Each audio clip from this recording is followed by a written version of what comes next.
Hello, my darlings and viewers. Today I'm joined by Floof Cox, who is an expert in Genestealer Cult tactics and getting your army lists and your ability to play on the tabletop from I'm okay to, oh no, everything's working and now I'm winning.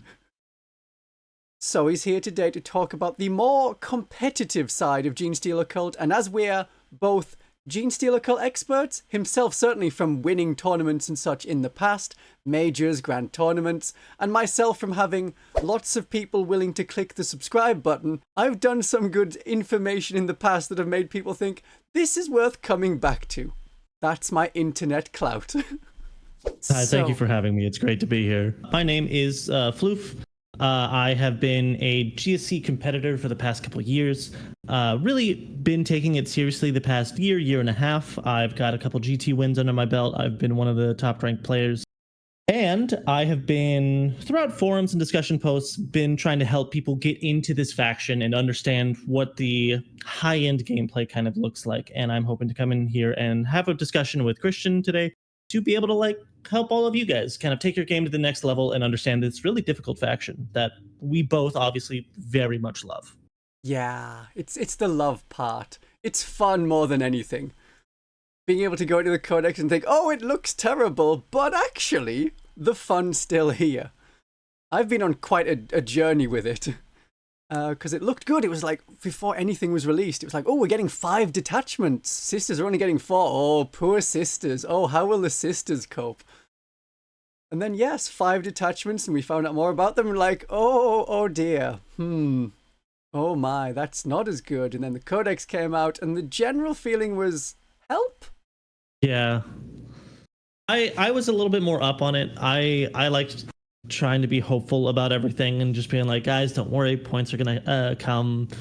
We're not dealing with index points. We'll have stuff to where we're just back to almost 9th edition, to where we're just a cheap horde army and we're just throwing all these trash units out, which we're close to. I think some things can still come down, but yeah, when everything was getting revealed, it certainly was a practice in sanity. I remember even the first day when the Brothers Detachment got announced, that and one I'm looking especially through it, and I'm just looking through huh? So GSC and Sisters really do have 4 detachments. Cool. You know, I really quite like the Brood Brothers Detachment. Now I've had a bit of a play with it. It can work. It's got a surprising amount going for it. You think of it as playing in pairs. So if you have some Ridge Runners to support your Jackal Bikers, they're both doing the same thing in the same place. And because the Rough Riders, not Ridge Runners, Rough Riders, the Rough Riders shoot something first with their las pistols or carbines, and you have a stratagem you're going to keep using over and over again, which is those 2 units get reroll 1s to wound. So it can still work, and it's just figuring out which parts of your army you swap out for Imperial Guard factions bits, like some of the Genestealers, like Pure Strain Genestealers or Jackal Bikers become them. Infantry squads can support neophytes, like there's a las cannon. You don't do the Benefictus because you can get a lot of cheap las cannons from the Imperial Guard. Sentinels can support both the Genestealer Cult and the Imperial Guard because of their ability to reroll 1s and with other units shooting. And you've got to be within 18 inches to use that Sentinel ability, and you have to be in 18 inches to use the detachment ability. So it just works real nice. Yeah, I like that. Yeah. Then you look at the stratagems and you're like, oh, I see the good stratagems here. We've got grenades, tank shock, Overwatch. Especially tank shock. All of the great detachment specific stratagems. They're perfect. Right. Well, toughness 13 on a Bane Blade is quite a few dice when you're doing tank shock. Absolutely. Well, here's the funny thing is that at first I was very down on the detachment, but I think over time, the more I've looked at it, I'm just like, there is something here. I don't have the models to mess around with it, so I can't look into it. But I will say it has grown on me. Day one, I was just I don't like it at all. And now I'm just get some Scout Sentinels, get some, Hellhounds that take away cover. Hellhounds that take away cover for everything in every army. Yeah. Yeah, there was enough abilities in the Guard army that wasn't keyworded to just buffing Astra Militarum units. And some of the things was starting to not tied to orders. Exactly. Like Casterkin are still really good. Yes, and they still get their orders, so that helps. And also, I'll be very real. Like, I just love the Rogaldorn, and there's been a part of me for so long that's wanted to run like 2 or 3 in GSC just because it's funny. We lack heavy armor, so yeah, there it is. Yeah. I'm more of a Shadow Sword person than a Rogaldorn person. Totally understandable. I get just wanting to just slam big tank and go forward. That's fantastic.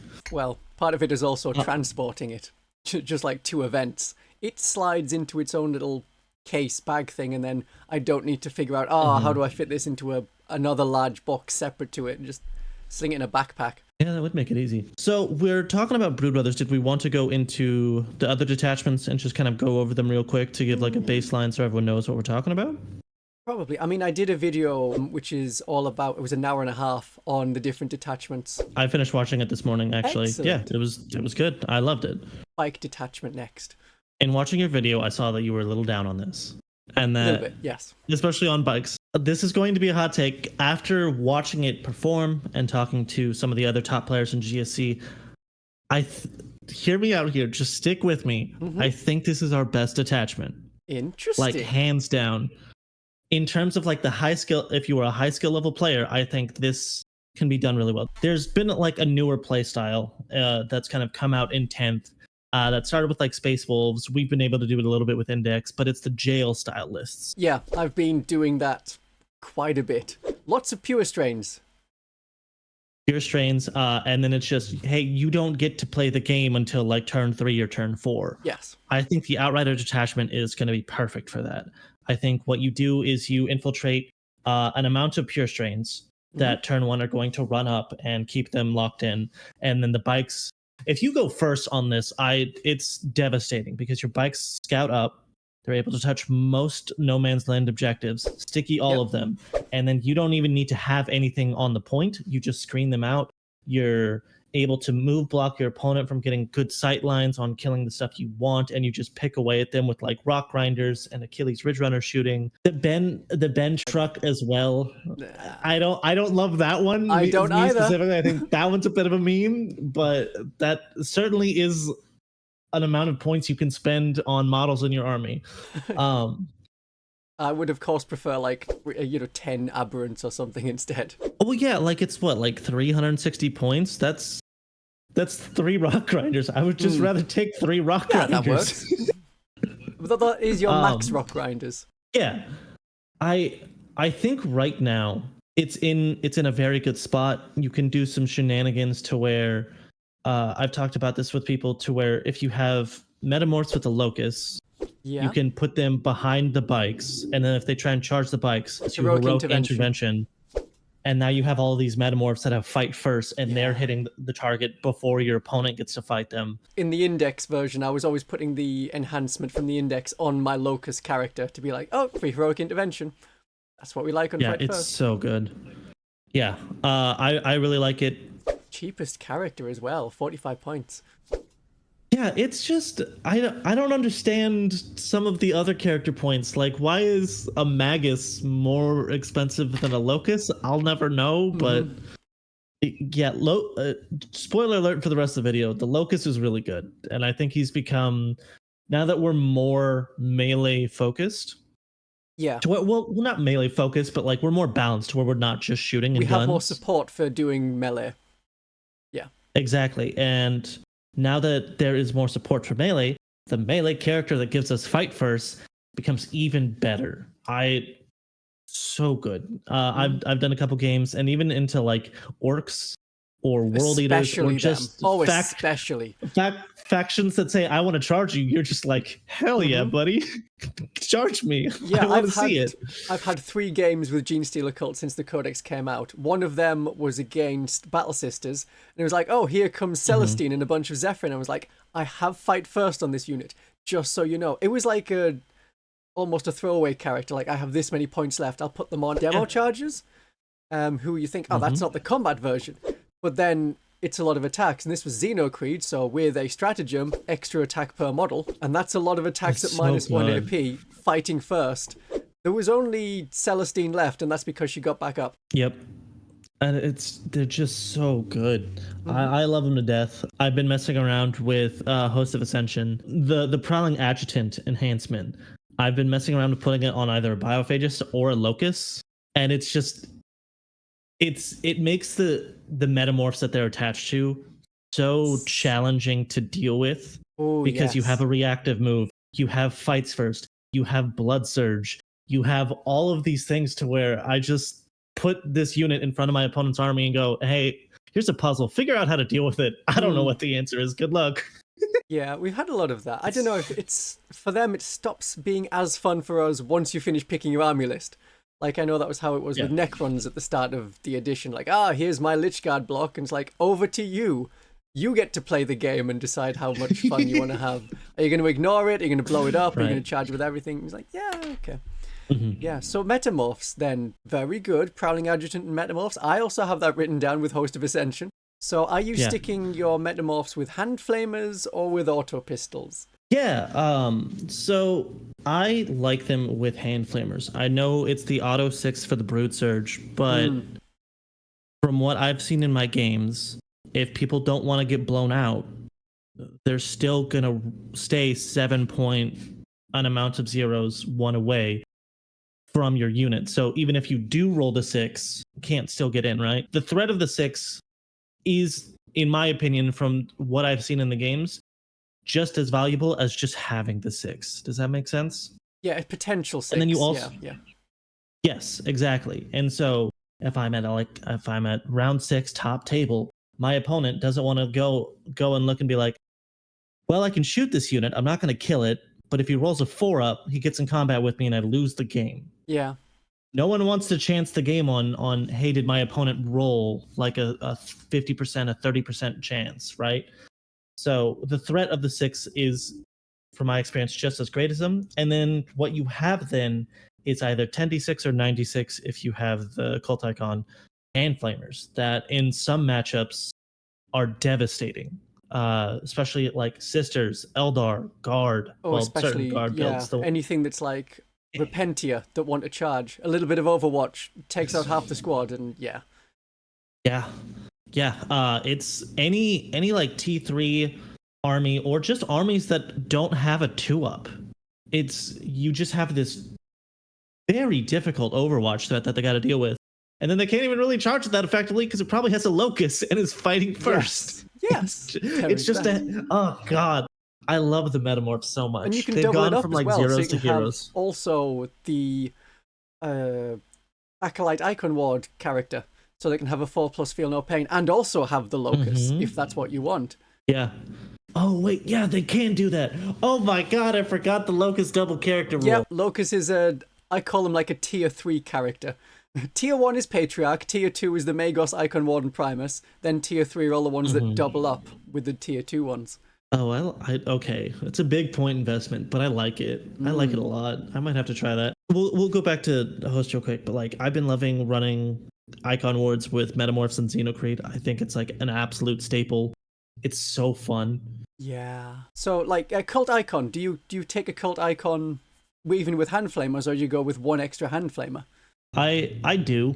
I akin this to the conversation that people were having when we had the demo charge acolyte bomb squad. Yeah. To where, hey, you're normally like throwing this squad in the middle of your opponent's army. There's no real chance it's going to live. So just take the extra hand flamer. Well, there are certain scenarios to where this squad isn't going to be shot into the middle of my opponent's army. It might go take out a flank. It might go take out some infiltrators or something like that. And it might not be picked up immediately. And I find that while the extra D6 hand flamer is nice, the potential upsides for the cult icon are much higher. Like bringing back three other hand flamers.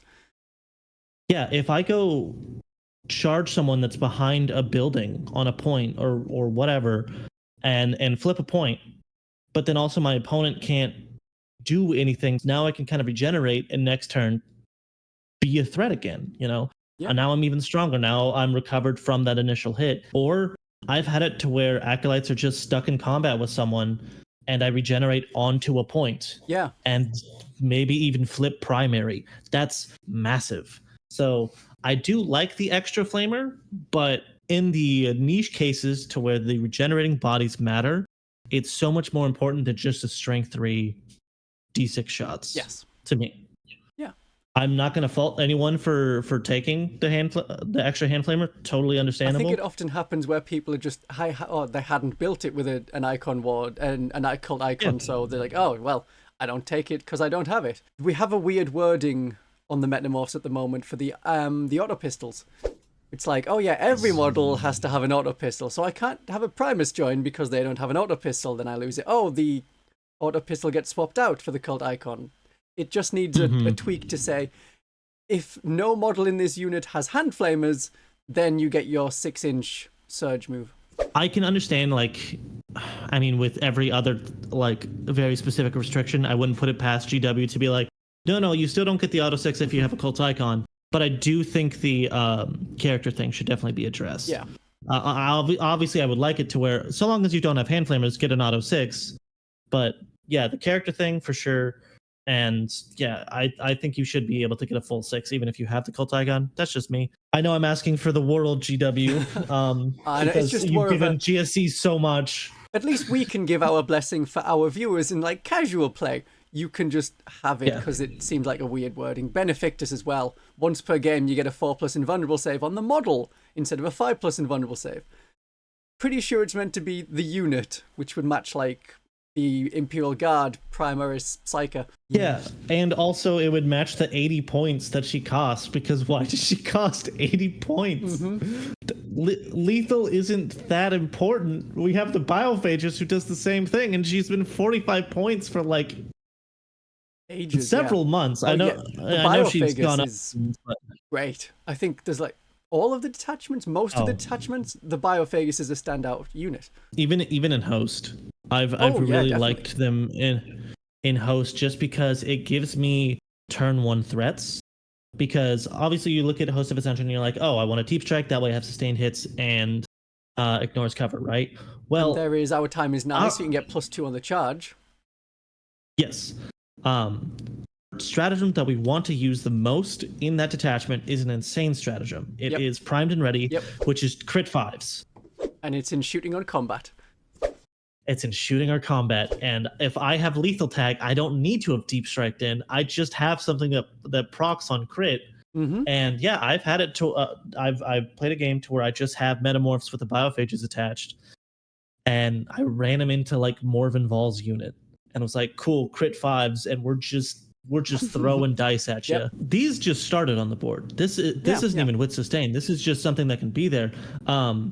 And then you do have other melee threats that, all of my CP in that game was spent basically rapid ingressing 2 melee units. Mm-hmm. And then primed and ready was like twice a turn. Was once in shooting and then once in melee. And it just... So you need a Nexus then, probably. Because you're using that many points. I wouldn't fault anyone for using an Nexos in this, because man, it gets tight when you want to use other stuff. But yeah, I just had Metamorphs in a truck with the Biophages. You put it up in the midboard behind a terrain piece, and then you just say, hey, deal with this. If you come near me, I'm probably killing something, whether it's like a small chaff unit, a medium unit, or even big stuff. Because the lethal hits on 5-ups, it's so good. Metamorphs can have damage too.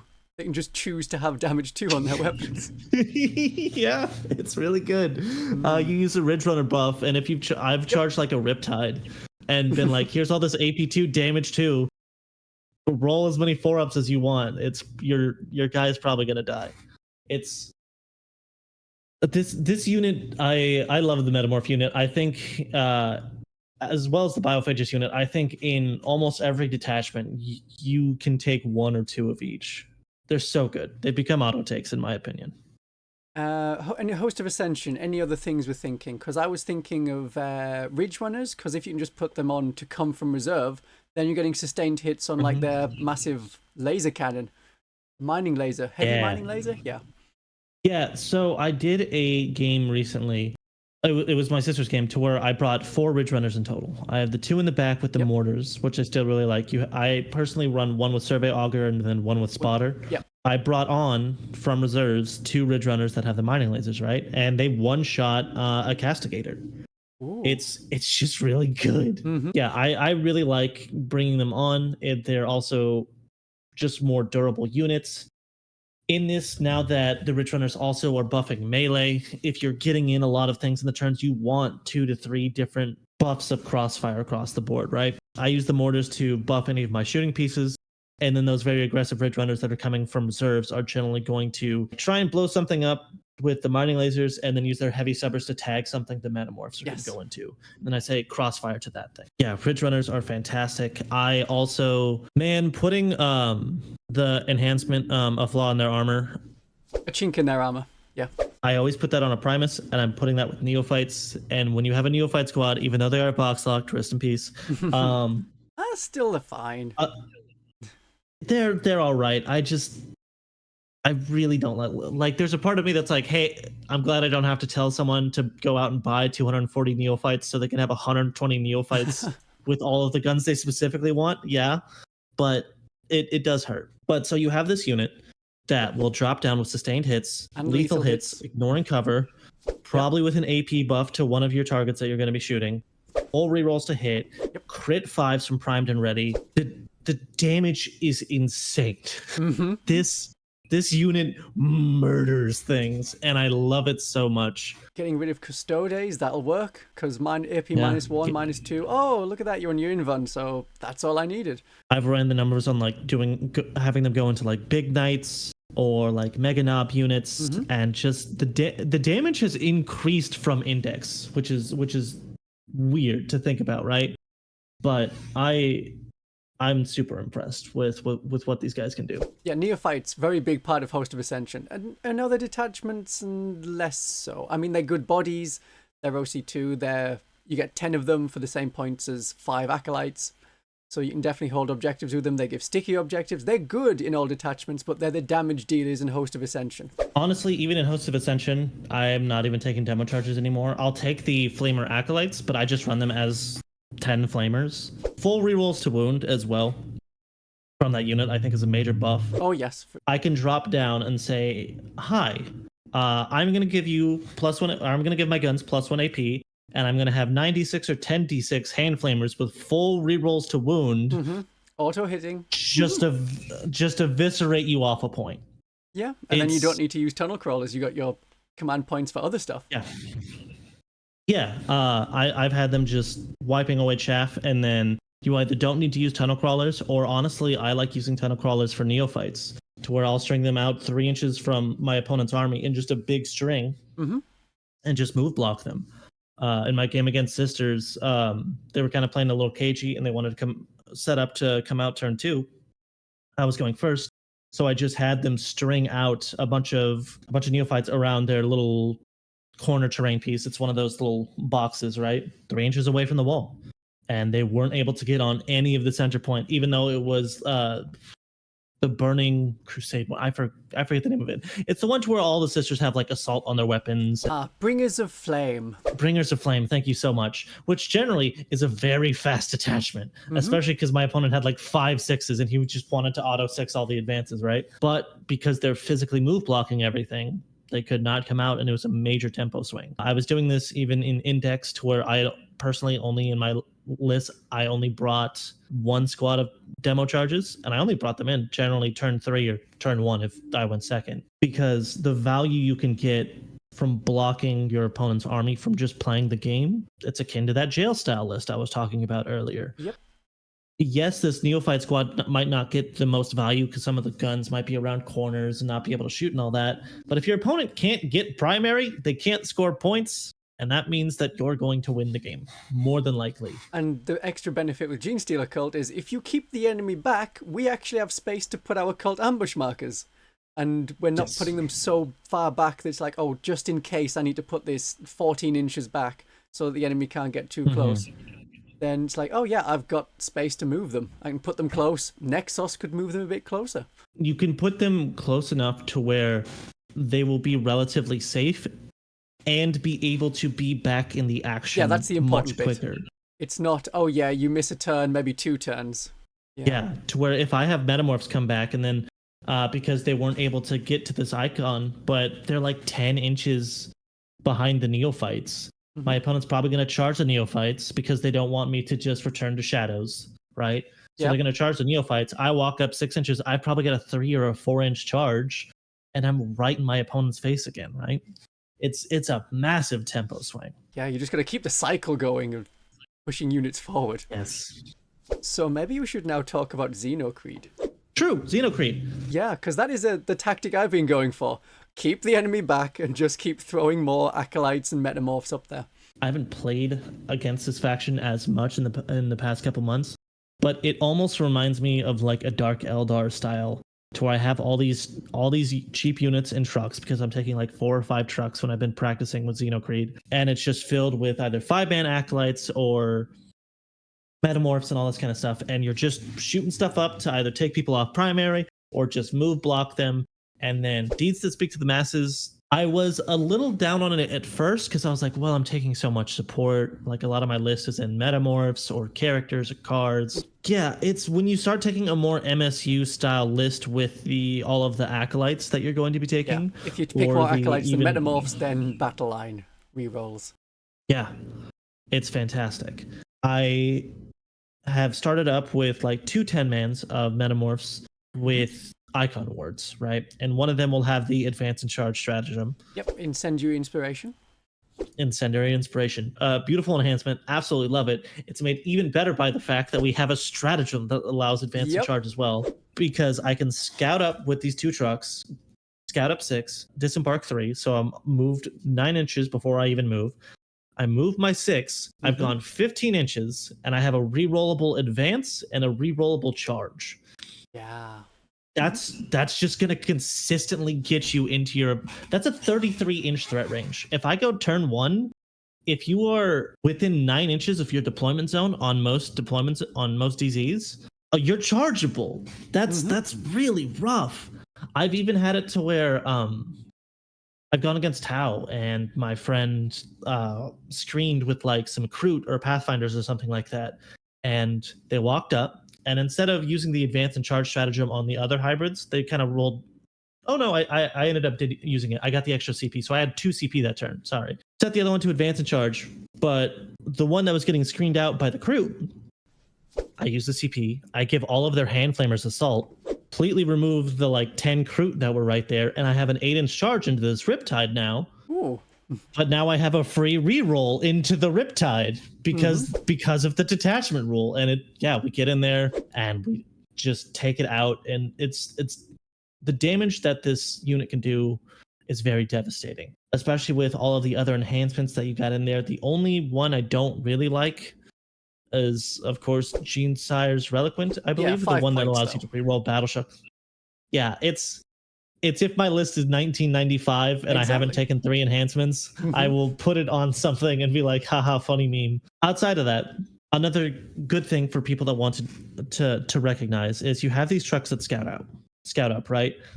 What I like to do is kind of load them back up to where I'll have acolytes behind that weren't in any kind of transport or anything like that, but they're within movement to where the hybrid metamorphs are going to get out. They're going to go, and they're just going to go be a problem for my opponent, right? I'm then going to reload those trucks with acolytes or maybe some neophytes as well if I want to go turn a truck over to an objective and go sticky a mid-board point, right? And it gives your opponent this problem to where they spend their whole turn maybe dealing with these hybrid metamorphs. There are some to where, like, there are going to be some times where your opponent just gets unlucky with their shooting and you've brood searched into them, and it's... Yep, you've got a 4+ feel no pain as well. That's another thing. They can't just armor penetration away. Yeah, when you start getting... We saw this with Aberrants. When you start having this 4-up feel no pain, math doesn't exist anymore. You can't, like, calculate if you're going to kill this unit or not. It's like, I should, there will but no. Yeah, we've all played against Custodies. There's sometimes to where you just roll all 4s. And then you're just like... Yep. Sorry, that's better to be lucky than good, I guess. My game against Sisters. Oh, yep. There's some metamorphs. They have just their 5+ in feel no pain. I rolled so many 5+s, and that unit was still alive. I had it to where when I used our devotion stratagem, the +1 attack and weapon skill, but gives hazardous. I've had it to where I've rolled 3 hazardous checks, but I have a 4-up feel no pain, and so I rolled my feel no pains, and only 1 died, and my opponent's just like, what the hell? That's a fun change to hazardous. Yeah, it's now 3 mortal wounds for that model. Which I just think that's neat. I think it's nice. It's also good that they worded it to where it doesn't spill over. Yeah. You know, I'm not going to use this on an Acolyte squad, fail 3 things, and now 9 guys die. It's not the best worded, because there's still some questions online about that. Like, hey, does this actually spill over because it's hazardous, but it doesn't because it's on the model? But yeah, the intention very much is this is the hazardous test for that model. And only that model. Basically devastating wounds, as was. And then, so you have these Metamorphs that are just being annoying for your opponent. They, cool, I dealt with that unit. And then you're like, cool, great. Anyways, here's these Acolytes that are now offering... So reroll to wounds? Yes, they just got up. You know, they loaded in the truck. Maybe you move the trucks up even more on your turn. And they're getting out. They can reroll wounds. There's also a fun little trick you can do to where you can put a Reductus Saboteur into the truck. Yep. The reason being is now the truck has an open top that has indirect, and if you're charging on the other side of a building or you're just going on the other side of a wall or anything like that, you can use her indirect to shoot at something, and then, hey, now everything has full rerolls to wound against that something because the truck shot at it. And that's just really good, right? Yes, of course. That is because of how firing deck works, yeah. Yeah, because it's the truck that shot the indirect. So I like it for the hand flamer acolytes to where if I'm not having them go at something that's on a point, yeah, it's just I'm making sure that I will always have rerolls to wound, which is just really good. And then also you get them into combat, you charge something on a point. I like putting a Primus with them, because now I have like 32 attacks or 43 if I use the stratagem with full rerolls to hit and wound. Yes. That's going to kill something. Just a heads up. Even though it's AP1 or it's probably AP2 because of the Ridge Runner, even though it's damage 1, that's just going to kill something. It's just going to take it off the board, and I absolutely love that. You have your hand flamers go into some chaff unit or something small just to do damage. And then you go charge something on a point and say, hey, buddy, you're actually not on this point. Good job. Yes, and OC2 on hybrid acolytes. So even if you don't kill absolutely everything, as is what happened when I faced Deathwing, where it's like, oh yeah, we've got this save and -1 damage. And so I didn't so much like hit them and fall off, but hit them, did a lot of damage. And then I could use Martyr so that everything else in my army was re-rolling hit rolls against them. Oh god, yeah. It's so good. I love Vengeance of the Martyr so much. It's such a nice thing. For certain matchups, it's not going to matter that much. For like MSU stuff, to where like, oh, your 5-man MSU thing like took out my guy. There's nothing valuable to use it on. But also there's matchups to where it's like, hey, I'm going against Knights, and your 500-point unit just killed my Metamorphs. I'm absolutely using Vengeance against you. It's so good. I absolutely love it. What I've realized as well, if you're using it to buff a mostly melee army list, even if they don't kill an Icon Ward or a Primus, if they just kill like your Sanctus, if they just knock over the Abominant one time, works on them. You use that. You're rerolling hit roll once. And then when you get in with the melee unit and you use Fanatical Devotion, so you're now going from hitting on 3+ to hitting on 2+, rerolling ones. Yes, which is functionally the same as rerolling all failed hits, because that's what you're doing. It's really good. Even in the lesser version, if you're using it paired with other stuff, it's fantastic. Like the Biophagus. So yeah, they get knocked down. Oh god. I love the bio. I love the bio so much. I'll say this in every detachment. They're such a good unit. So maybe we should talk about the detachment where they work the best. Unless you had one more thing on like Xenocreed. Biosanctic Broodsurge. Xenocreed, I think that was mostly it. There was one point. This is more of a general thing in terms of the OC, what I'm talking about.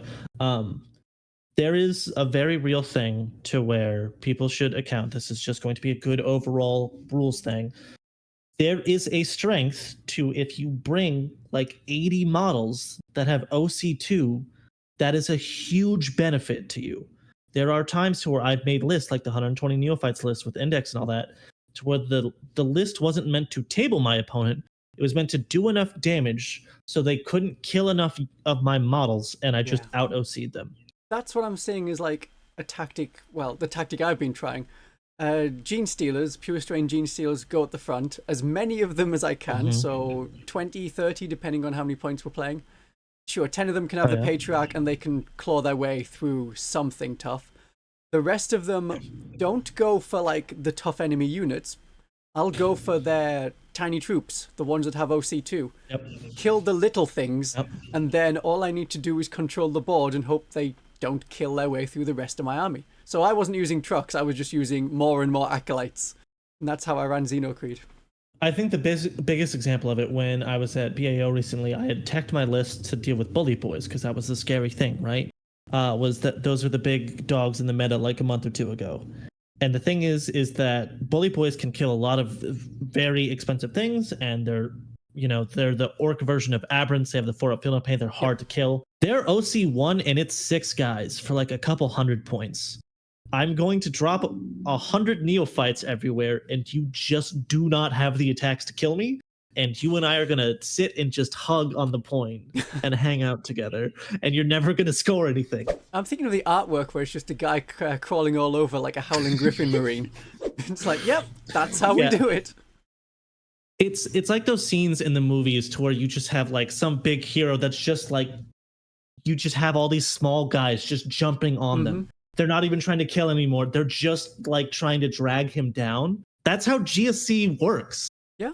Like, even in the lore, that's how it would work. It's just like, I can't kill a space marine, but I can like annoy him for 10 seconds. That way, like, the Primus can go do something. The Saboteur can go blow up like the Capitol or whatever the hell. The gameplay works with the fluff. I like that. And lean into that. It's so cool. Because although we've been mentioning like, oh, here's a good tactic to actually kill the enemy, you'll find that you do run out of units that can kill the enemy, and so it just becomes, I have bodies, and it's figuring out what you do at that point in the game. A lot of people will think that to win a game of 40k, you need to table your opponent. Yeah. And that's not true at all. Definitely not in this edition. This is a points game. Definitely not in this edition. This is, you win the game by scoring more points. So one way to do that is to just make sure your opponent cannot score points. So yeah, by just taking away primary. Tanks have high OC, lots of neophytes, lots of acolytes. Yes, oh, it's so good. Yeah, so all right, but to continue on to, like you were saying, yes, Biosanctic Broodsurge. Exactly. We've got our Biophagus, we've got my Genestealers. I do love my pure strain Genestealers. I don't think it's as good as the other detachments, but I want to run this because the Patriarch is a cool model, and I want to give him +1 damage. It's just, oh god, I love it. I love it so much. He should be good. Okay. That's what I keep thinking. This is our, faction overlord. Why isn't he tearing things apart? Like, I've ran him in Host of Ascension, and him rapid ingressing, and you give him crit 5s. It's still good, right? But it's got twin linked as well. That's only in the twin link. Like he's going to do damage, right? He's going to hurt a lot. I either want him to be a little bit better though, or cheaper, I guess. I don't know. I'd love him to be just overall better because he's the cool unit in my army, and I want to use the cool unit. Yeah, like a lot of people have said they want him to have like more auras to where they're buffing up the cult, which I can totally see. I'm fine with him still being a beat stick if that's the direction we want to go with him, but make him a better beat stick? I don't know. Yeah, I was thinking like another toughness, another attack, something basic like that. Or his psychic power, have an offensive psychic power, not just here's an aura of, battle shock, but only in combat phase. It's not just, here's a mini Tyranid rule, because get it? Haha, this is a Tyranid? Yeah, I don't really like that either. Yeah, it's weird because you have the Magus and the Patriarch, who were Psychers in 9th edition, and they were good Psychers. Many options for psychic powers. Yeah, and they were devastating. And I don't understand how there can be like the Primaris Psyker, who's got a fantastic gun, gives a fantastic buff, and is cheaper or less points than the Psychers that we have. Yeah. I also like it just doesn't feel right. Chaos Sorcerer is a one I like. He's got an offensive psychic attack. All of his combat attacks are psychic. Enemies take battle shock and then damage if they fail the battle shock. And enemies are always -1 to hit us. Doesn't matter if it's combat, shooting, all the time. That's the thing, is that like, so if you compare it to like the Magus, if he were to be the Magus, right, he would have the -1 to hit or Assure, because that would be his little ability thing, but his damage wouldn't be there because the Magus's damage isn't there. It's not. If I don't know if you like, if people have looked at this, but she just does nothing other than the -1 to hit and -1 to wound, which, sure, if I have 50 points and I have a really cool Magus model that I just painted up, I'll throw her in a list so I can play a game with her. I was thinking outside of that, just like, if I'm Xenocreed though, just Xeno, because then you get bonuses for at least a unit.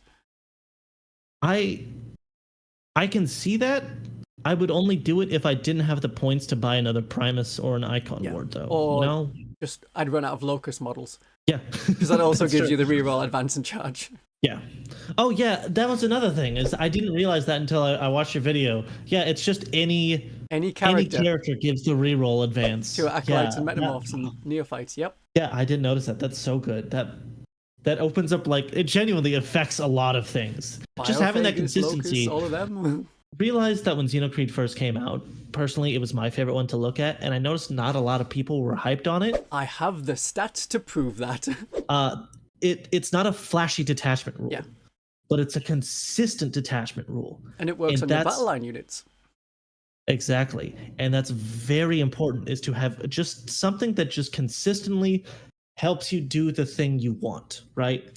Having a 33-inch threat range is certainly fine, but it's a lot better when I'm re-rolling an advance and I'm re-rolling a charge, and that 33 isn't that much fiction, you know? My opponent can't just sit on like 30 inches away or like 27 inches away and be like, yeah, you're probably not going to get me. You'll probably like roll a 1 for advance or something like that. Now it's like, no, I can reach you. I can definitely get you. I look at it as you're saving CP because you don't have to do any kind of re-rolls or anything like that. Super good. But to get back to the Biosanctic, I love this detachment. It's super good. You're getting +1 attack and +1 to charge on anything that has a Biophagus attached to it, is a Pure Strain Genestealer, or is an Aberrant. Weirdly enough, the Abominant doesn't have the Aberrant keyword, which feels like a miss to me because he's just a big Aberrant. But yeah, you got to join the Aberrants if you want the bonus. Yeah, I do like the Abominant alone. It's kind of fun. Yeah, like just alone, Abominant is just he's funny, right? Because you have him drop down. Your opponent doesn't want to overwatch him because even if they do kill him, there's a chance he gets up and he just still does the action he's probably going to do. And then you just have this guy who's like, hey, I've got like 4 last cannon shots. I'm going to go hit something. And your opponent's like, well, I kind of have to deal with this guy, but I don't want to deal with him. You'll have to deal with him twice. Yeah, you have to deal with him. Like, he's a major point investment because it's at least 2 phases. So that's at least 2 different activations. Yep. And if you leave him alone, he's going to find something heavy to get in combat with. Like, if he just runs up and, like, nukes my opponent's, like, Rhino that still has some guys in it. Rhinos, Sentinels, anything like that. It'll go down. That's just value. It's just so good. I love them. Biosanctic, I think, is really cool. I think there's a lot of tricks in it as well. One of my favorite things is, and hear me out on here, I haven't done this yet, so I don't know if it's just me wanting to do a very bad idea. But there is a very real thing to where in certain games to where your opponent's playing a little cagey, that if you attach a Biosanctic to a Neophyte unit, and then you deep strike them in, and you use the stratagem you have to get +1 to charge if you're charging the closest thing, and then +2 or +3 based on how many things you're charging. Say I'm going into Votann. My opponent has a lot of Sagittars that are just kind of like, you know, playing around terrain and just kind of hard to get to. If I drop 20 Neophytes and I charge all 3 of them, I'm tagging all of my opponent's transports, and I've just stopped them from moving for a turn. I think that's very fun. You know, you might even do some damage with lethal hits and 2 attacks each.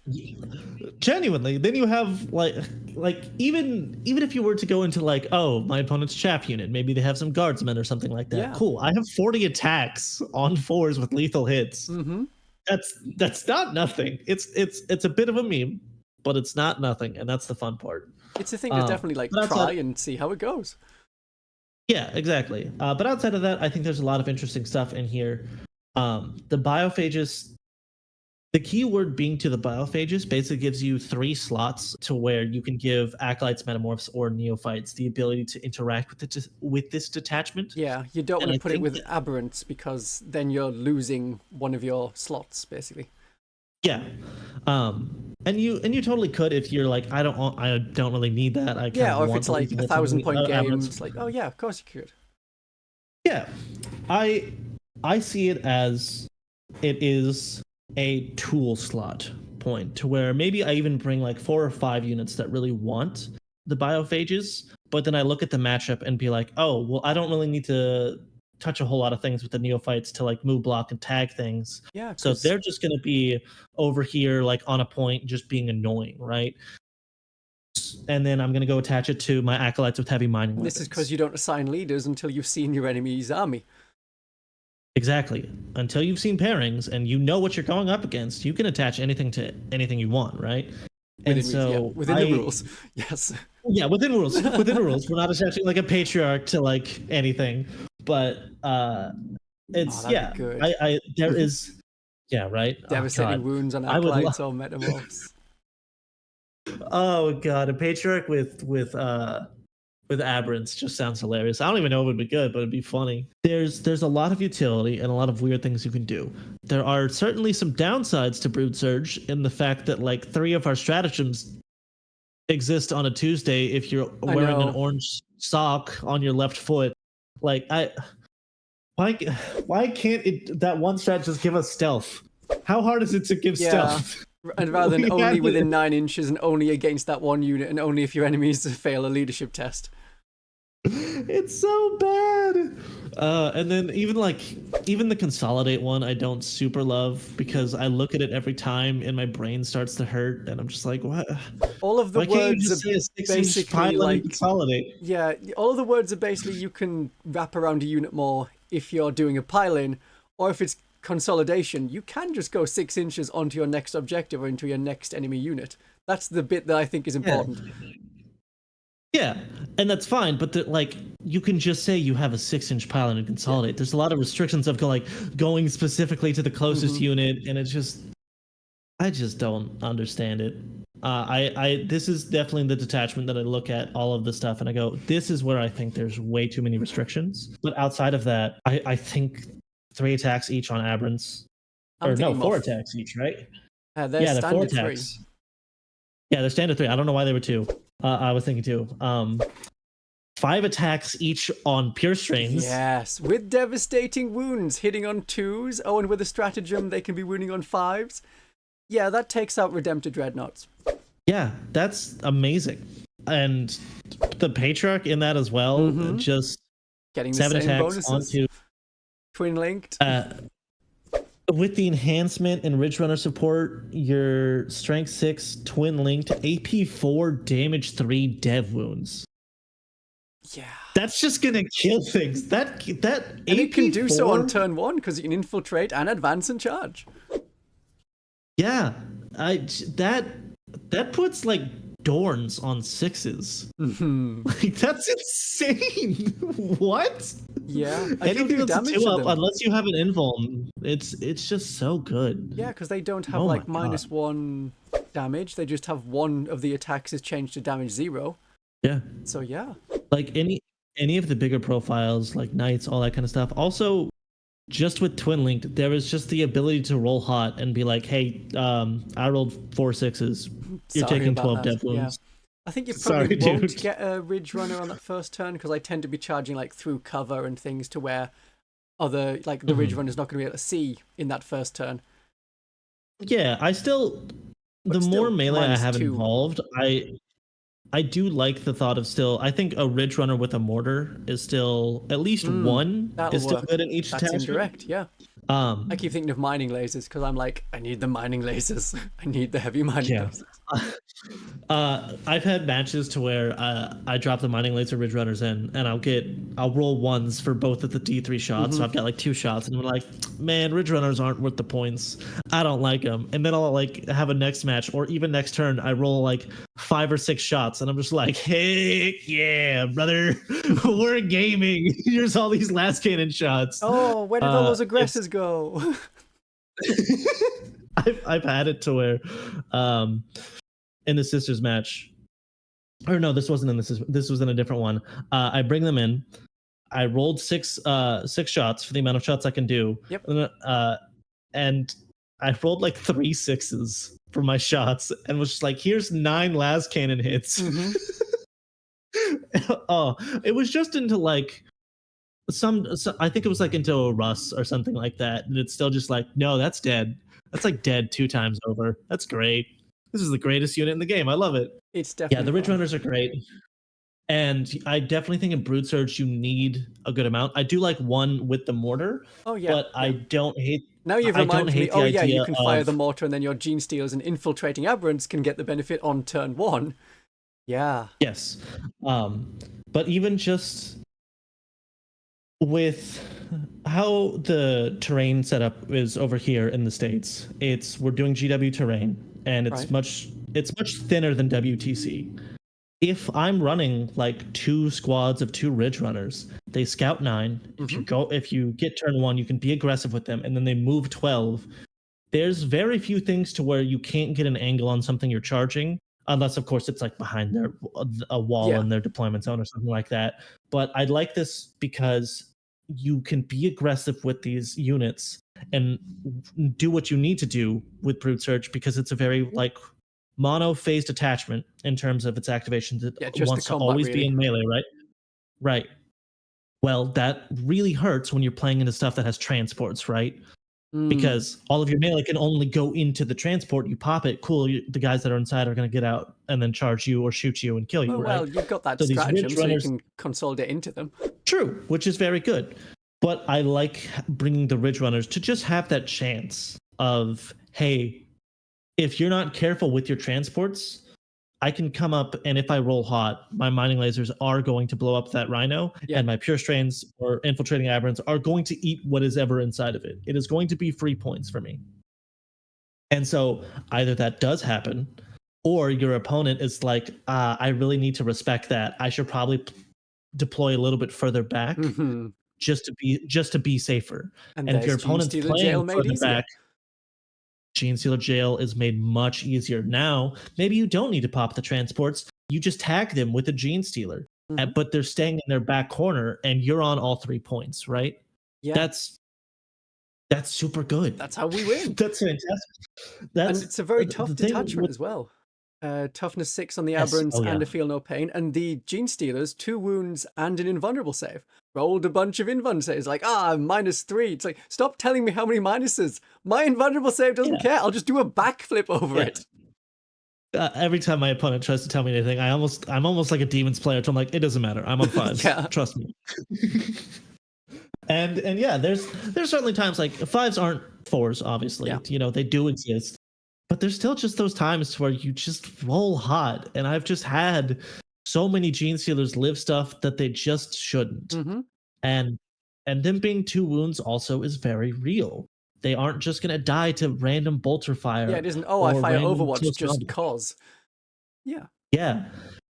It's super good. I really love the state of Genestealers right now. When I first got into 40k, it was in 8th edition, and I was playing Tyranids. You child. I know, right? Was to run these big 20 mans of Genestealers and then throwing them up with the Swarm Lord because he's double moving them. 1 wound Genestealers on a 28mm base died a lot, but also was just really difficult to use because they were like a barrel of monkeys. Using them in combat base at that time. Yeah, no, they were on 28s. They just recently went to 32s. Right. They just increased in size, and this is unrelated to the competitive side. I was on 25mm bases still, because it's like, that's what you came with 1st edition. Oh yeah, It was 25s, and then I think they went up to 28s, and then now they're 32s. Was it? I didn't know if they the 32s, because 28 was like a weird thing where they only brought it in like last year or so, because it was everything's either then they might have been 25s. Yeah. 25, 32, or 40 was what it's been. And then it's like, now Sister Repentia are on 28mm, but the rest of Sisters who weren't in at the time were on 32. Right. No, yeah, you're right. Okay, so they were on 25s. Yeah. Which, even worse, in my opinion, because they just overhang the base so much. Like, they had the old Hormigaunt thing. And now that they're on 32s, this isn't like competitive talk or anything like this. This is just Genestealers are one of my favorite models in the game. They don't fall over and anymore. I'm so happy they don't fall over anymore. And it's, you don't have to like shimmy their butt into the opponent to get everyone with an engagement range. Like you have, I just love them. They're so cool. And yeah, the lists that are just going to run like 20 to 30 pure strains in Broodsurge. My list. It's just good, dude. And it's so easy to get like secondhand cheap Genestealers. Just here's like old Space Hulk game. Yeah, there's loads of them. Oh, the Space Hulk ones look so good. I remember I had a friend getting into it, getting into the game, and they were getting into Tyranids, and this was when the 10th just came around, and they had reduced the unit size to just 10. Or no, this was in 9th, they reduced it to just max of 10. I had 100 Genestealers, and I was like, well, I can't run that anymore. Cool. Yeah, there's just veteran Tyranid players will just be like, hey, you want some Genestealers, kid? Here, Merry Christmas. Same thing with like, here's some Hormigans, here's some Termagants, Spine Gaunts. Oh, I don't need Spine Gaunts anymore. They were very much a 6th edition thing, or yeah, right now I'm building like a display board for just to bring to tournaments and like majors and all that to like kind of compete for the hobby thing. And I've got like a sprue. Yeah, and I've got a sprue that like I've got like 2 pure strain Genestealer sprues that I'm just gonna build them and put them on the board because I already have enough. Especially with oh god, I don't know why I'm doing this to myself. Sorry that we're going on a tangent, but the Necromunda mouse strains. Have you seen those? Yes. I had a Necromunda army before.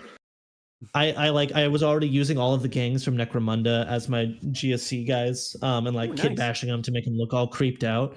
Yeah. And now that there's Necromunda themed Genestealers and the alpha Genestealer they showed, that's my new patriarch. I love it with like the Hulk arm. Yeah, it's a weird arm, like just one arm.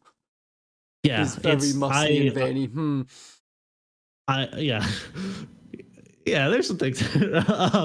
But I love it. I love how those look, and I'm probably going to be picking up and just replacing my Genestealers with those. So I'll even have even more Genestealers just hanging around. But yeah, they're fantastic.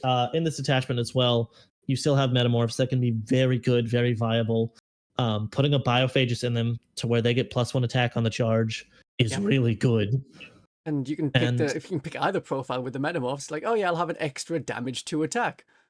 Or if you're just going into like Green Tide or just these other swarm lists that like here's my 20-man blob of something, you're just like, cool, here's like 60 attacks. It's just gonna kill stuff. 5 attacks per model +1, 6 attacks. Yep, strength 4 -1, damage 1. Yeah, that picks up, any kind of infantry list is just gonna cry going into that, and I love it. So, yeah, Broodsurge is good. I'm still testing out Xenocreed and Host of Ascension because, like, I would love to do Outlander and Broodsurge. Yeah, but I just don't really have, like, the models for it right now. I know, that's a problem I think a lot of people are seeing. So, now that we've mentioned all of them, perhaps we should go into the best detachment theory. Because I know you did a tier list, or like a ranking thing, which I think you've gone back on a bit. The thing is I think like internally this codex is great because I genuinely am excited to play any and all of my detachments. Yeah, which I don't think every army has that. I mean, right, to where like you have probably the Necrons especially. It's like, oh, do you have enough destroyers and flayed ones? However, your flying destroyers don't get any stratagem bonus because they're all like combat things. But yeah. I'm making lists, even though I'm testing out Xenocreed and Host. I'm making lists for like Outlander and being like, oh, this would be really fun. This would be same. Cool. It's like, oh, that's a thought for that. I look at Broodsurge every day because I'm just like damage 3 Patriarch, damage 3 Patriarch. Like I love the OC of enemies as well. Oh yes. Yeah, that's so massive. It's to a minimum of 1 though. It's only to a minimum of 1. That's fine, but that just means like there was a thing before to where like I was doing this against bully boys where I would just go, hey, here's all these cheap little idiots that are 2 OC on the point with your 6 OC1 guys, the aberrants, or their aberrants, right? You could put this on your abominant that's with aberrants and be like, that's not gonna happen. You actually need to put like a massive amount of models on this board, on this like objective point, right? Yeah, you can't just throw with like 2 or 3 OC2 guys onto the point and just take it from my unit. Yeah, it just I'll move on and edge it so my base is slightly on, and there you go. I don't even fight you. Yeah. Like, or even if you put it with the biophages and you're attaching that to either neophytes or acolytes that are OC2, and you just win the battle line OC war. That's I love that. It's such a good enhancement. Such a good enhancement. I think the 3 auto takes here are the +1 damage because you're putting that on the patriarch. You're taking the infiltrate enhancement and you're putting that with aberrants, and then you're taking the -OC. It's just it's so good. I love it. But yes, so the tier list stuff. It's just hard. It's hard to do because like they're really good. Unfortunately, I understand it's also good, and I'm not saying it's bad. I still would put Brood Brothers as the bottom of the list. But that I think that's more coming down to just my personal like flavor of the thing. I'm not interested in running guard all that much, and I think there's more hoops to jump through than in the other detachments. Yeah, because you've got to have 2 halves of the army. Really, you need maximum Brood Brothers to make it work really well. My view on it has gone from, oh, this is bad because of we don't get it anywhere else, it's only here. Then I saw it was like, okay, we still have all of the really cool Brood Brothers stuff, like here's a Shadow Sword, we don't get that elsewhere. Then I looked more at the stratagems and like, oh, this doesn't work. And then I'm looking at it again thinking, actually, the more you can pair up your units, have one supporting the other, then we have almost always you're shooting with Genestealer Cult and hitting on a 3+. And now you're like, absolutely, it's AdMech level of shooting. So 3.5. Like there is part of me that's just going like, I can just bring neophytes and ridge runners and this +1 to hit everywhere is just really good, and I just have all these cheap Brood Brothers units. Like my brain is screaming there's something here. But also at the same time, and I mean this in the nicest way possible, because obviously there's people that love Brood Brothers, and hell yeah, power to you. I want to see you do well. I'm playing GSC because I want to play GSC. Yeah. Does that make sense? It depends when you got quite into the Genestealer Cult. If it was like 8th edition, then they were in the codex. There's your Sentinel and your Lehman Russ. They were part of the codex as much as anything else. Then it became, oh yeah, it's 9th edition, so they're friends, just family friends. Yeah, it's more of a, here's your gateway drug detachment. Well, yeah, because there's also like so many different flavors of GSC, I feel like. And like each of the detachments really kind of go with that. Outlander Claw goes for that Mad Max mechanized feel that people really love. Broodsurge goes for the muscle. Yeah, Broodsurge goes for the muscle beach that people love. That's what everyone keeps calling it. I miss the days of 30 aberrants. Yeah. God, I still love that army name. But I got in with like the custom cult and the Necromunda stuff, so I just love the aesthetic of just pure cult, right? And yeah, so going into it, I would put Brood Brothers at the bottom of the list, but I think it's different than other army like detachment tier lists. I think you can definitely still win with Brood Brothers. Feels a bit like with the towers, like here's the detachments and then there's Kroot on the side where you do something different. Or like the Chaos Space Marines, the Chaos Cult, which can win and has won, but it goes separate to the others because it's playing with a whole different set of units. Yes, it's vastly different. I think there's a lot of overlap between Broodsurge, Xenocreed, Host, and I mean Outlander Claw is a little bit of its own thing, but you're still taking a lot of stuff. To where you are taking like a base core bubble that can be seen in all of the 4 detachments. For Brood Brothers, yeah, it's its own thing. I think that's a very good way to put it. You have to remake your whole army list. It's not just this, but in a different detachment and see how it goes, which you can do with some other armies. I can see it doing well, but I think at high tier it might not be seen as much because personally, me, I would just rather have a full GSC army that has you can interact with all of my rules. Imperial Guard army.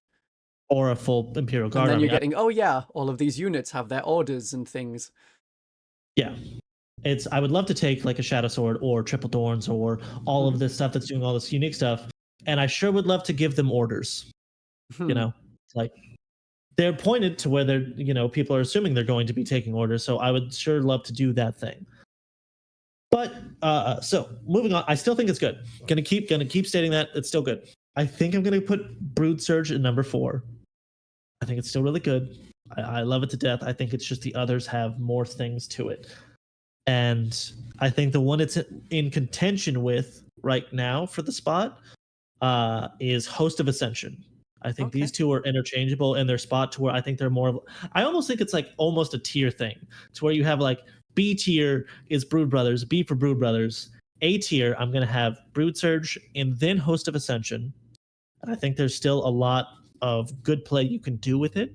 And I honestly, I still recommend it to a lot of people who are in GSC for the index because it's very much the same.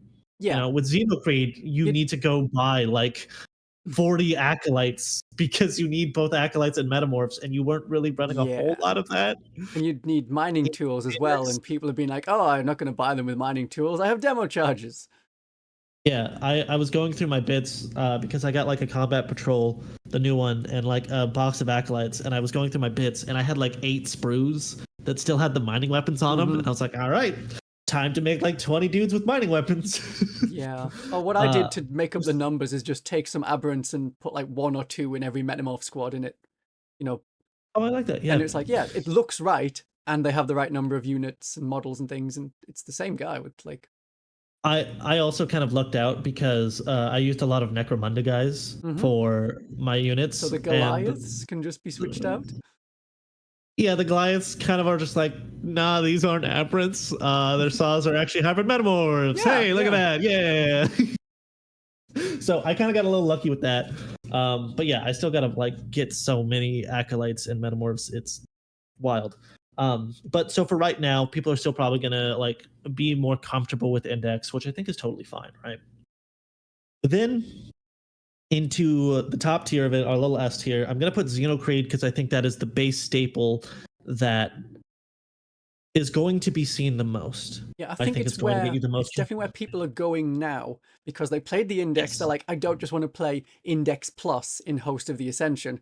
So I'll go for one that doesn't need me to change my army completely. Xenocreed it is. I think it's just in a good spot, right? I think in terms of it definitely can win events. It's definitely good for. I think it's good for all skill levels, is what I'm trying to say here. I think it's good for high tier, for mid tier, and for low tier kinds of plays. You know, if you're just having like a beer and pretzels games with your friend at your buddy's house in like his garage with some like homemade terrain, hell yeah, dude! It's such a cool detachment, and the flavors with it are really dope. And then if I'm getting my teeth kicked in by Sean Naden again, I'm probably going to be running Xenocreed. Right. The only thing though is, from what I have seen in terms of how it plays, weirdly enough, I do think Outrider Claw is our best. It needs to be piloted very particularly. It's going to be skill driver only kind of thing. Yes, it's a high skill cap army. If you are really good and you get a lot of practice in it and a lot of reps with this detachment, you are going to do fantastic with it. If you are just picking it up to have fun, I would probably push it back down into A tier, right above or around Host of Ascension. And if you're getting, 10 games in a year, then it's not going to be the best time for you because you got to, I need all the models to get, and then I can do this attachment, and then I've got to learn how to play it properly. Yeah, getting 30 bikes is a very real requirement. You know, it's a cost investment, which does help a lot. Yes, I made a dumb thing because I used to have 30 bikes because that's what I was running in 9th edition, and then I was like, yeah, I kind of traded them in because I was getting into like, I don't know, it was either Guard or Sisters or something like that, and I was just buying like models to just like paint. And I was like, I'll just trade these in because also I got Genestealer Cult player that also plays Sisters. I like put them on like mud bases, but the rest of my army is on like Necromunda bases. And I was like, I don't want to have to worry about like getting them off the mud and dealing with the terrain stuff. I'll just buy and build new ones. And a year passed, and I bought 0 bikes. So I need to rebuy all of my bikes. Oh dear. I was in the position where I was like, okay, the bikes at the start of the index, they're like, oh, these are super amazing, and you fly around and you do mortal wounds from all of the different shenanigans. And I was like, I'm bored of that after doing it once. I'm not going to use these. I want to try other things and different tactics and try and get Metamorphs in the index to work, which didn't so much, but I kept trying. It's like, there's some way we can make this fun. It's so nice to see that just like a little points drop. And like, the Metamorphs didn't get that much changed that much. Well, okay, their abilities got changed a lot. They don't do the fight on death. Yeah. They do the blood surge instead, which is still great. I love it. But just, I think the biggest buff to the Metamorphs, weirdly enough, was the Ridge Runner ability change. Oh, okay. That +1 AP in the fight phase makes it so much more relevant, right? Because before, if you charged in Metamorphs to like Space Marines or something like that, AP1 is screaming for someone to use Armor of Contempt on it. Yeah. And now their Terminators are on 2s, their Base Marines are on 3s, and your Metamorphs are probably going to bounce. But getting it up to that AP2, it makes it a very real threat. And then they've got to think, do I use it here? Do I use it elsewhere? I'm like, half my save is disappearing. Yeah, if you're in the fight phase and you charge, if you've charged something with hybrid Metamorphs, if you've charged something with like Mining Weapon Acolytes, and then maybe some Pure Strange, because why not? We're in Magical Christmas land.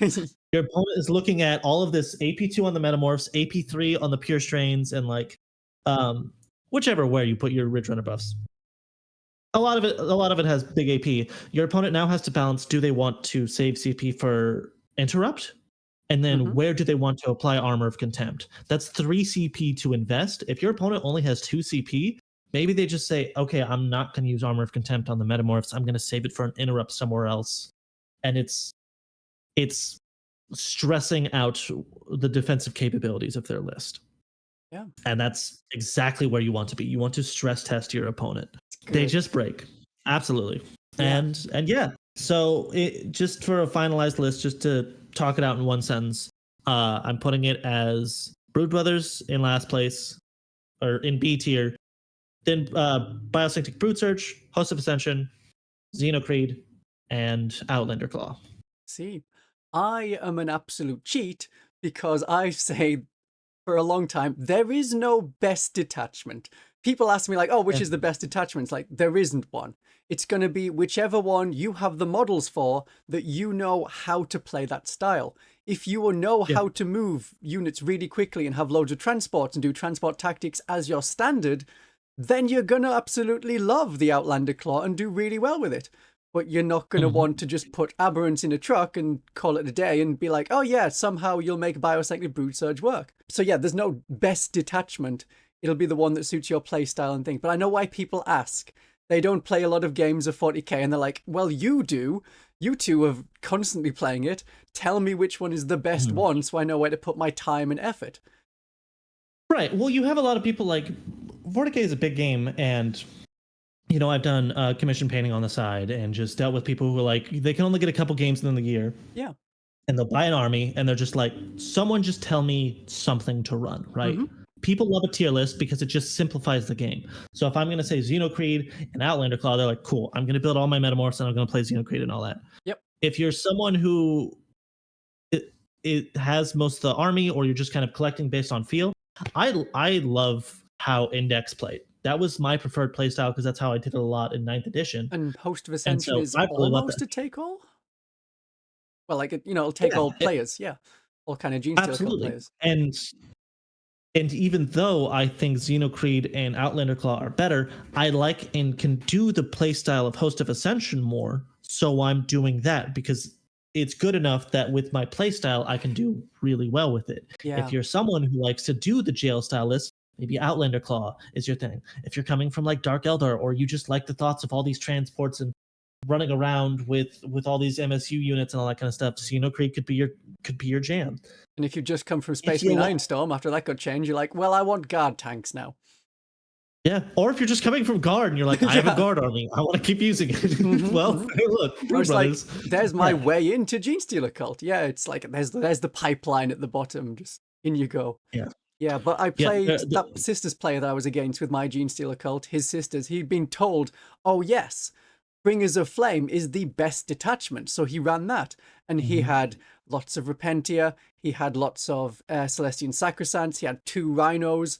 He used like one of the stratagems and there was barely any shooting. And it's a shooting detachment. You get So there's like his Seraphim was the only unit that was getting any benefit. So that was definitely not the best detachment for him, even if it's the best detachment for a lot of other people. The thing is like it's almost like at certain levels of the game, the best thing doesn't matter.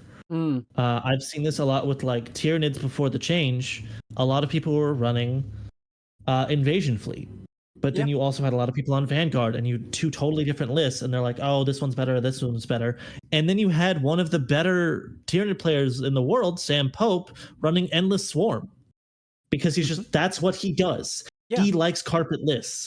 He likes putting 200 models on the board and being like, he has movement trays. He just likes that style of list, right? I come from 8th edition to where like my first competitive list was 300 gaunts. And I just shoved them at people and like took points. And so I love the swarm kind of shooting carpet list. I like GSC more because it has the tricks I like, but I still like running Horde, right? Well, you've kind of got to if you're playing Genestealer Cult. Yeah, even if you go like, hey, here's 30 aberrants, like, yeah, you still got like you're another probably gonna end up guys with like backing 60 them more up. dudes. Yeah, exactly. Yeah, like you said, you're gonna have to expect that playing GSC. It's a very real thing as well. Like when I was bringing my list that had like 120 neophytes and like 20 acolytes, and just here's 100 bodies, and I'm probably getting like 60 back in the game because they're coming back on 3s and then 4s. It can be exhausting. It takes a lot of experience to run those lists and run it in 3 hours. And run it in 3 hours to where you're not mentally exhausted going into your round 3, or God forbid your round 5 or 6 if it's a 2-day event. You need to learn where to take breaks, when to just kind of like shuffle board your models up, and you don't need to be that precise. Yeah, that's kind of just how tournament things are. It's like, just put that unit there, don't bother firing auto guns, move to the next thing, just take those models off, they're probably going to die. Yeah. Generally, when I do the move blocking stuff and all that kind of stuff, I'm really only like super precise with like 1 or 2 units, because that's generally all that really matters. And then everyone else is just kind of like, okay, well, my opponent's not going to get a sightline, so this unit's like right here-ish. Who cares? Boom, bam, let's keep going, right? It kind of sucks to say this, but one of the main things that's going to help you is just experience. It's just getting the reps in terms of like how fast you roll your dice. I had a set of dice that were just a 24 stack of dice. So that was my seismic cannons, that was my auto guns. Ended up being very convenient. Like generally you saw 24 a lot in GSC. So you just pick up that stack, boom, roll it, you're good, let's keep going. I have a big box as well for like transporting. All of my models are magnetized. It's just one little magnet on the bottom. They're little metal sheets. And it's got to be a relatively weak magnet. I've seen people play like demons before. They move one demonet and the rest of the demonettes come with them. Follow. Yeah. It's very tiny. Just like a little blep. Because your model's not that heavy. Yeah. It doesn't need a big magnet holding it down. It's a few grams of plastic. Yeah. You use grams in your country? I assume you use grams. No, we do freedom units over here. We're pounds and all that type of stuff. I even had to look it up earlier because I was like, man, I'm about to tell this guy it's like 100 degrees out here, and then I was like, oh wait, that doesn't translate. Hold on. Subtract 32 and then half it, and then that's about right. And that won't be your inside temperature, will it? That'll be your outside temperature. Yeah, see, British houses are different. We're very insulated to keep the heat in. So when it's 36 degrees outside, it's about 37 degrees inside. That's, 102 degrees inside. Warmer than the human body. Yeah, thankfully here it's looking up Celsius, it's like 43 outside right now. But inside it's very hot. It's very California burns during the summer. It's insane. But inside it's, oh god, I don't know what 72 is in Celsius, but it's much cooler. 20. It's like 30. 20. Cool. Around there, yeah. And so it's nice, but then like, I have to step outside to like go drive somewhere, and like I get a heat wave just blasting me in the face. I'm like, oh. Yeah. Anyways, you don't need like super big magnets at all for anything. And even for my bigger models, like the Ridge Runner and all that kind of stuff, I put like one on each of the long ends, and then I'm good. And then having the magnet trays will really help in terms of just organizing your units for endurance and all that type of stuff, because this does, like, Custodes players and Knights players don't have to deal with this. They've got like 6 models they're moving around, right? For us, my back can get fried at the end of the day if I'm not careful, especially at like majors and all that kind of stuff, to where it's like I have to be on for 6 rounds straight. Yeah, if I'm not sitting down at every possible moment, it's gonna hurt.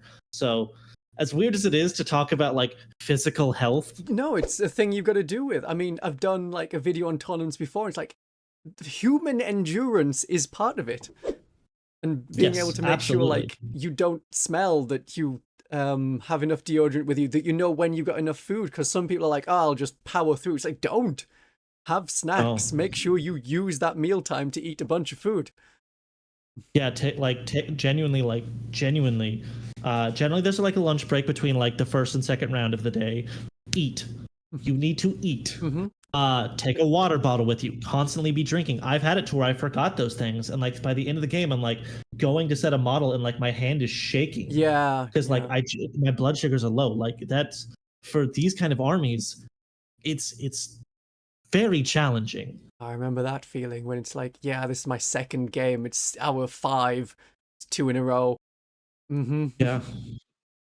I got very lucky at like the Bay Area Open, because it was the hotel we were in, where the venue was. It was like a 1-minute walk to the elevator, and my hotel room was like right next to the elevator.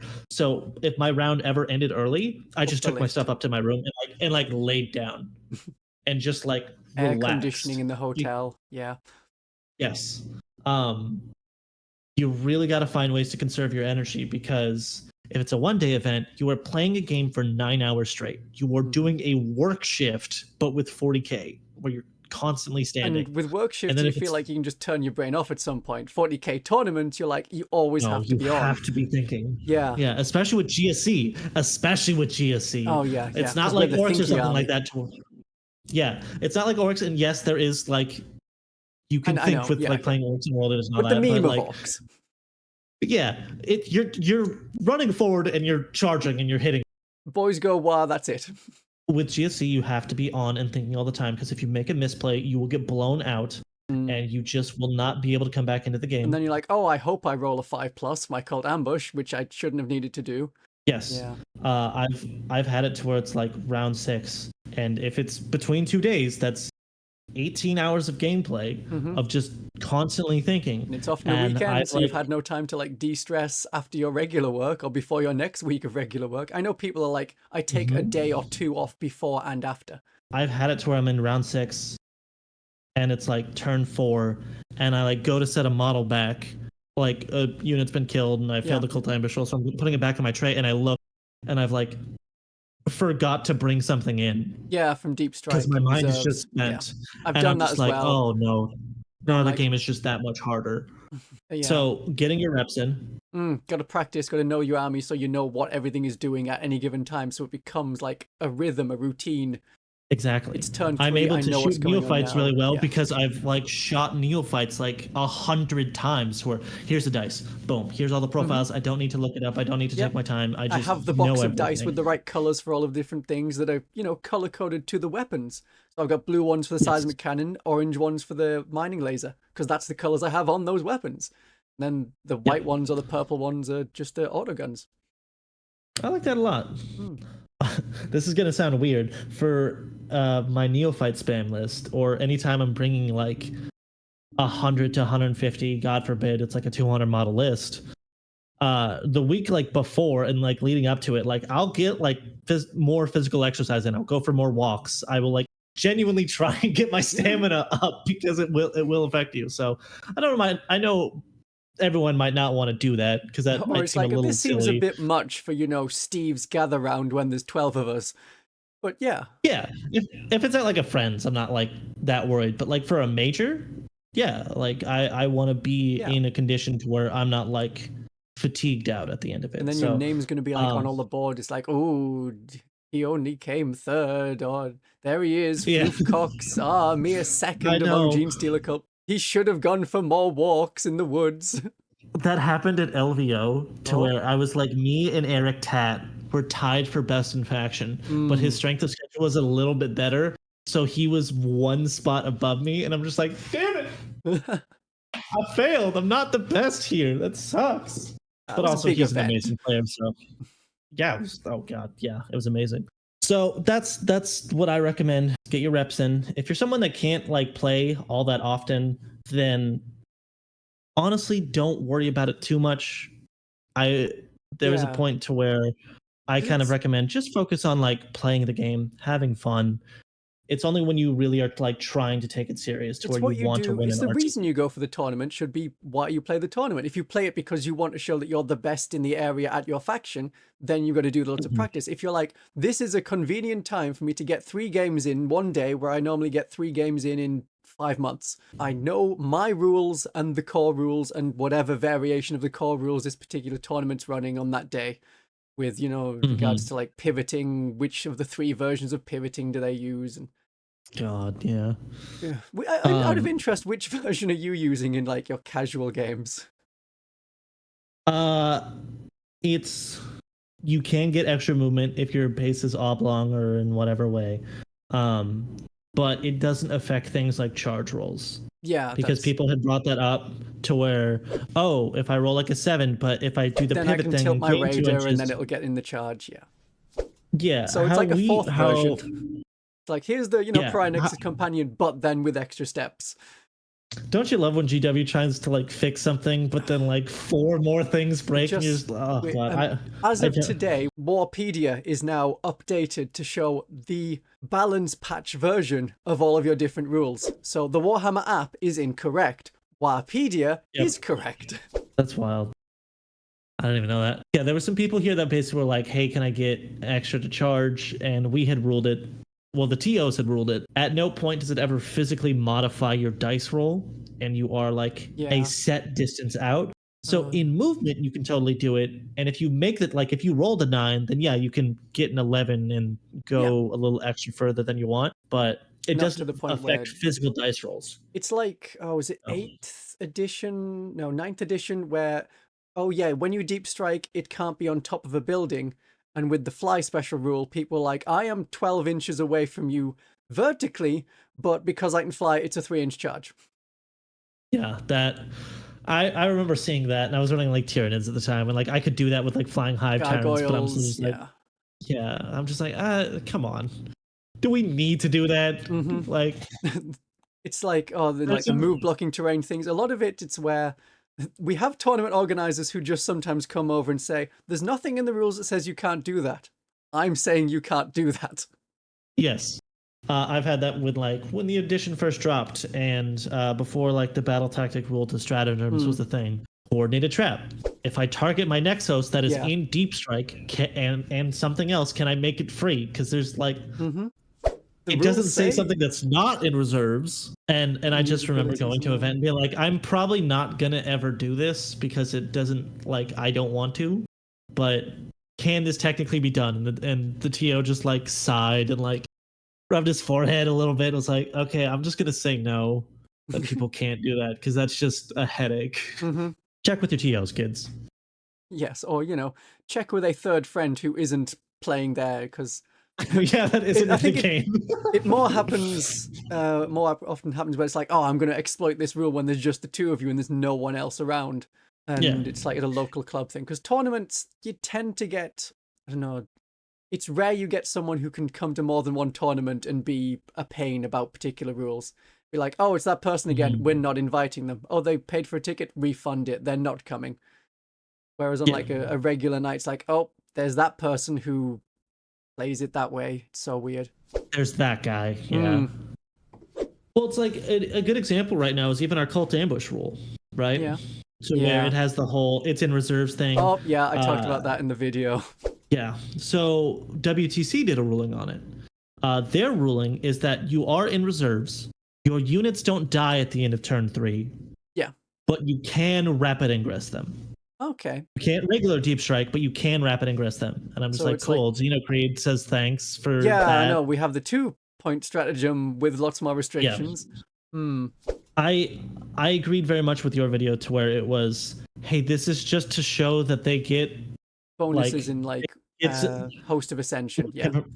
Yes, they get bonuses from Host of Ascension when they come from reserves. Yeah. Which has been a thing. It's and just when they pop forgot up, they to don't also activate include... enemy reactive moves, things like that. Yes, exactly. It's in all purposes just a deep strike. That's it. Mm-hmm. But then, yeah, now there's the whole thing of like, I remember playing against someone and they had taken one of my blips, and they're like, okay, so now that unit's gone, right? And I just at that moment basically just described to them like, hey, letting you know there is a thing to where technically in rules is written I could still deep strike the unit or bring it on rapid ingress. However, we didn't discuss that prior, and that seems like I'm gaming the system a little bit. Yeah. So I'm just not going to do that. I'm just letting you know that is technically a thing. We're not going to do that here. In a future game we might, but yes. Let's just rules as intended, right? Yeah, that's the main thing. So PSA, don't be that guy, kids. Don't try win off of being a better player. Don't win off of a gotcha. Yeah, or the tournaments we've done. It's okay with there's 6 trophies. First, second, third, based on number of wins. Then second ranking is like number of points. Then there's best painted army, best player, and then wooden spoon for person who tried. So you can't get more than one trophy. So when I got second place and also voted best player, I was like, forget second place. Person who came third can have the second place trophy, and then I'll take best player because that's the more important trophy. Yeah, just be a good player, like in terms of like morally to your opponent. Like treat them well, treat them with respect. We're a bunch of people who love this hobby, who love our factions, who love this game, and we are here to have fun. Even if you're not going to talk to them because you run back to your hotel room, you can have, I had that twice to where I remember there was even one guy who's like, hey, I'm trying to like get into GSC and learn a bunch of stuff. And I was like, cool, great. Here's like 10 minutes of stuff real quick. It's round 5. I'm going to go pass out. I'm sorry. We'll talk later. Yeah. And he was like, totally understand. I get it. He was like playing Here's my Twitter. Ask me like, a question there. Something like that. I mean, in the meta, Genestealer Cult like 44, 46%, about that. Yeah, that sounds about right. Yeah, about right. But, the number of players and how everyone isn't super amazing, and they might just be like, oh, I'm bringing out my Genestealer Cult because we have a new codex. So I'm playing them from a bit, and then we'll see how it goes. I want to say I understand that people are very low on the codex. And I do think there are some problem areas to where this just wasn't like objectively written well. But I do think there's also a lot of very good points in this codex. This codex excites me. I genuinely am happy to play this army. Like the rules in here are really cool. There's stuff in Xenocreed, Host, Broodsurge. Yeah, for us, it's more to figure out. Like, how do I use this and make it really good? Index, it was like, here's your demo charges. Here's your 1 million neophytes. At the start, it was like, there's your jackal bikes. Like, it was done. Yeah, I was very fortunate because I liked that playstyle. Those units I like taking and all that kind of stuff. But I totally understand where people who wanted to play GC and more of a melee faction. Pure strains, like, mechanized attachments. Exactly. Now they have something to play. And I think that's really cool. There's all the different play styles that people want to play in GSC or why they love the faction are playable. Yeah. They have good rules. None of them are like meme detachments, right? I think it's really good. I understand that there's some stuff that does need to come down in points or maybe some rules changes on kind of stuff. Benefictus, Metamorphs, maybe, the Magos as well. Yeah. I think like the big thing, I still want Aberrants to come down. I'd like Bikes to come down a little bit. Benefictus should not. No. I don't know why they thought 80 point. No. Give them the extra ability not. And then cap it at 65. It's like, it's as if they priced it because they thought it was going to be attached to indexed neophytes. And there I kind of understand a little bit. But if you're going to nerf the seismic cannon, you're going to nerf the mining laser, you're going to box lock the neophytes. When it's always sustained hits and lethal hits and, AP -2 on, and you're getting +1 to hit. And, well, they couldn't go with the Primus, so they planned for that. But, you have all these things. What else is this Benefictus attaching to? it's the only other units that are taking it are demo charges, which sure, but those got hit as well. And then every other unit has auto pistols. Yeah, I think they priced it very conservatively because they were afraid of it being attached to demo charges and neophyte squads, which were some of the highest damage in the game. But then they nerfed the hell out of that damage, so the Benefactus doesn't need to be that. It never comes in ones, really. It's always like, here's a rules change and a points update and a restriction. Yeah, it was a little much. I do like our Host of Ascension. Deep striking a neophyte squad with sustained and lethal hits is kind of funny. Okay, but yeah, some points, just not the most points that we're playing at the moment. But for points decreases, yeah, Aberrants, Bikes, her, and I think GSC can be in a good spot. I'm excited about playing GSC in 10th edition, man. I genuinely love this faction, and I'm really looking forward to the next couple months. I hope everyone watching is too. Oh yeah, if we're considered bad in like the overall general feeling, like someone puts out a generic video like, oh yeah, and here's a tier list of all the armies, and we put Genestealer Cult the last, and everyone in the comments is like, yep, that seems right. That's good. That means that casual people will not be like specking their list to counter deep strike and to, you know, lots of small units to be like, oh, these are just here to block a 7-inch aberrant charge. Things like that. At the start of 10th, I think GSC was in the worst spot in terms of the meta because we were so GSC, popular. We were the second best army in the game just behind Eldar. And when you tech for GSC, your GSC matchup is really good because all you need is some like infiltrators or some type of deep strike denial, especially when we just had index. You just say, okay, I just need to properly screen. The detachment rule. Yes. And when GSC isn't teched against in the meta, we're a fantastic counter meta army. We love not only beating meta armies, but preying upon armies that are trying to beat the meta armies, right? Like, you have... So I did so... Yeah, so like Knights. If Knights were the best, then we've got, you know, Vengeance for the Martyr, full rerolls against that Knight for the rest of the game on everything. And, oh yeah, here's everything that's trying to beat Knights. They've got lots of las cannons. Well, that's going to kill a neophyte. Yes, that's a great point. You can totally shoot that las cannon. It's going to do so much damage to a heckin' neophyte. It's like even when at BAO, Bully Boys were the big scary army. Now everyone's bringing units to deal with this elite chunky unit that can just handle the game, right? They don't have the quantity of shots to now deal with 100 to 200 models based on my cult. That's part of why Green Tide was doing as well. Because it was like, oh, yes. Oh, Orc, so you must be taking lots of really big mega nobs. But then it's not. It's loads of OC2 boys. Going into round 5, it was me and then the Green Tide player that were both like some of the undefeated people, just because people didn't have the enough attacks to deal with our army list, right? And it was a fantastic game and a fantastic event. So anytime people aren't thinking about GSE is the best time for GSE. Once again, fluff meets mechanics. Yep. If they aren't prepared for the day of Ascension, it's a plan generations in the making, baby. It's great.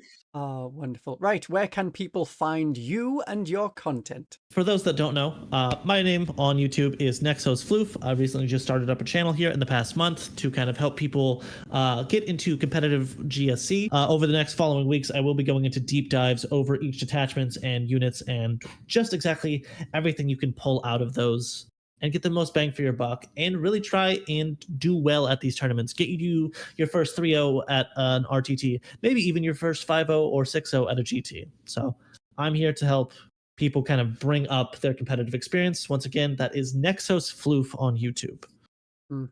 That's a link that's in, well, it's a pinned comment, so you can just see it there in the comment section. Everyone should say hi in the comment section, and I'll see you darlings and viewers again very soon. Bye-bye. Bye.